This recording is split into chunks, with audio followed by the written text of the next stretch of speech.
The next two pieces of punctuation we are going to look at are colons and also the em dash.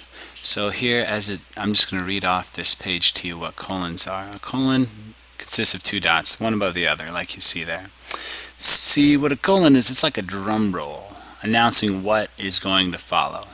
A complete sentence may end with a colon if there's a summary or an idea or a list that follows. Most of the time, a complete sentence leads up to the colon. The colon may be followed by a list, another sentence, or a summary. You want to make sure that the colon does not follow a verb. Let me show you what that looks like. So if I was going to say I went to the store to buy, and then I had a list, milk, eggs, and cookies. Of course, there should be a comma between milk and eggs, but it's slow as I type here. This would be incorrect because you're using a colon after the verb. Don't do that. Alright? If you're wanting to use a colon in this situation, you would say, I went to the store with many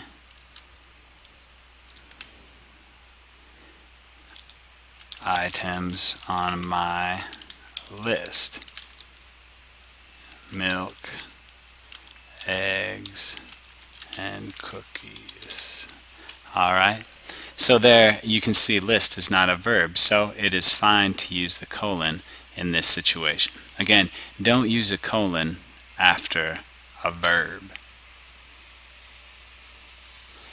Alright, capitalize the first word after a colon only if it is a proper noun or it's the start of a complete sentence. Here's some examples.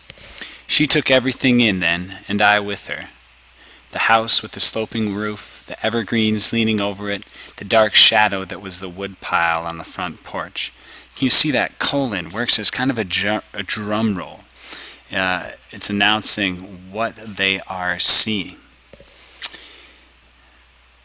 The next one, how easy it was to disappear, colon, 1,000 trains a day entered or left Chicago.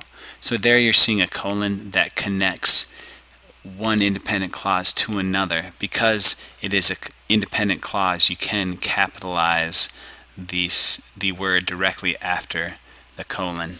Now you could also use a semicolon here or a period. What the colon does is it says these two independent clauses are very, very closely related. Stronger connection even than a semicolon. Alright? The next one, it is by the goodness of God that in our country we have these unspeakable precious things, colon, freedom of speech, freedom of conscience, and the prudence never to practice either of them. So there you have a list. And again, the colon does not follow a verb, which that's why you can use it there. Last example, a liberal arts education creates citizens. And then you have here kind of a definition, people who can think broadly and critically about themselves and the world. So there are many different subtleties when you use colons. You can use them for different purposes. What you should remember is a colon's like a drum roll that announces what's going to follow. You end a complete sentence if there's a summary or an idea or a list, and that a colon shouldn't follow a verb, and you should only capitalize the first word after a colon if it is a proper noun or the start of a complete sentence. Next we have up the em dash, my favorite piece of punctuation. Alright, I'll read off here to you. An em dash is called an em dash because it's the width of an M. Em dashes can replace commas or semicolons or colons and parentheses. They indicate an added emphasis or an interruption or an abrupt change of thought. The em dash should be used sparingly. It should only be used to add dramatic flair, thus the words following the dash deserve the power of the dash. So I like to say when I'm using an em dash, I say, ooh, I'm dropping the em dash. I'm getting serious. Alright? It's kind of like dressing up in your nicest clothes. You're not going to dress up for just any old thing. You're not going to get gussied up for any old thing. But when you want to look good, you know what to wear. And when you want to add some flair to your writing, you do it with the em dash. Alright? So here's some examples. You are the friend, the only friend, who offered to help me. So it's really setting off the only friend here. Never have I met such a lovely person before you. Or, I pay the bills. She has all the fun. So you can see in each of these examples, you could use a comma or you could use a semicolon, but what the em dash does is it adds a little bit of flair and really sets off that part of the sentence. If you look at the next examples, these do not warrant an em dash. You shouldn't drop an em dash on these because they're not worth it. Look, I need 3 items at the store. Em dash, dog food, vegetarian chili, and cheddar cheese. You don't need an em dash there. You can use a colon. Nobody gets excited about dog food. Alright, so don't use an em dash there. My agreement with Fiona is clear. She teaches me French and I teach her German. There's nothing really exciting about that sentence, so you wouldn't put the em dash here. You could use a colon or a semicolon, or you could put a period and start a sentence. And please call my agent, Jessica Cohn, about hiring me. Again, commas would work here. I wish you would... Oh, never mind. This, however, does show an abrupt change in thought, and this could warrant an em dash. Alright?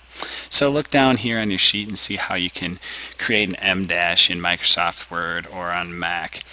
And then I'm going to give you an assignment here. I want you to look at this creative punctuation sheet. And I've written a little story here, and I've written them just in simple sentences. Now that you know your common rules, you know semicolons, you know colons, and you know the em dash, you can use these to create your own punctuation style. Alright? So, for instance, let's look up here. I've taken about 5 sentences. The stars are shining, period. Starlight is sparkling on the stones of the sidewalks, period. A man walks down the street, period. There are street lamps, period. There are shadows falling on the sidewalks from the surrounding buildings, period. There's a quick movement in one of the alleyways, period. There's a muffled scream. This is written very simplistically. Just simple sentences, just periods. Now you can dress this up using different types of punctuation. And the possibilities are really endless. So look at how I've done it, which is only one way that you could do it. The stars are shining, semicolon. The starlight is sparkling on the stones of the sidewalks. A man walks down the street. Shadows fall on the sidewalks from the surrounding buildings. There's a quick movement in one of the alleyways. A muffled scream. So there I've put my own style into it using punctuation. And that's the beauty once you understand these punctuation rules, is you can really use them to create your own style, to create your own effect in your writing.